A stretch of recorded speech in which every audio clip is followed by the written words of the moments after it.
Hello everyone, welcome to Sanmargaha classes. Question number 52. You have to expand this proverb. Okay. All that glitters is not gold.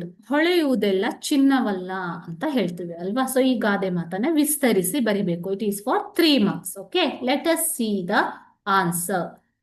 All that glitters is not gold. That means everything that looks attractive or shiny may not be valuable or good. So ಹೊಳೆಯುವುದೆಲ್ಲ ಚಿನ್ನವಲ್ಲ ಅಂತಂದ್ರೆ ನಮ್ಮ ಕಣ್ಣಿಗೆ ಚೆನ್ನಾಗಿ ಕಾಣಿಸೋದೆಲ್ಲ ಒಳ್ಳೇದಲ್ಲ ಅಂತ ಅರ್ಥ. Sometimes things or people may appear nice from outside but may not be so in reality. ಕೆಲವೊಬ್ಬ ವ್ಯಕ್ತಿಗಳು ಮತ್ತು ವಸ್ತುಗಳು ನೋಡೋದಕ್ಕೆ ಚೆನ್ನಾಗಿ ಕಾಣಿಸ್ಬೋದು, ಆದರೆ ಅವು ಸರಿಯಾದ ಮೌಲ್ಯವನ್ನ ಹೊಂದಿರುವುದಿಲ್ಲ. For example, a person may dress well and speak sweetly but may not have a good character. ಒಬ್ಬ ವ್ಯಕ್ತಿ ಚೆನ್ನಾಗಿ ಡ್ರೆಸ್ ಮಾಡ್ಕೊಂಡಿದ್ರೆ ಅಥವಾ ಚೆನ್ನಾಗಿ ಮಾತಾಡಿದ್ರೆ, ನೈಸ್ ಆಗಿ ಮಾತಾಡಿದ್ರೆ ಆತ ಒಳ್ಳೆಯವನು ಅಂತ ಅರ್ಥ ಅಲ್ಲ. In the same way, a cheap object may look beautiful but may not last long, alva.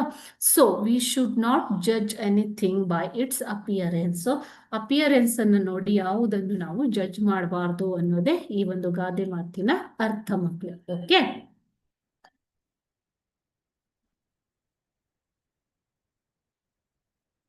This proverb teaches us to be careful and look at the true value of things before trusting them. ಯಾವುದನ್ನೇ ನಂಬುವುದಕ್ಕಿಂತ ಮುಂಚೆ ಅದರ ಸರಿಯಾದ ಮೌಲ್ಯವನ್ನು ನೋಡಿಕೊಳ್ಬೇಕು ಅನ್ನೋದನ್ನ ಈ ಒಂದು ಗಾದೆ ಮಾತು ನಮಗೆ ತಿಳಿಸುತ್ತದೆ. Thank you.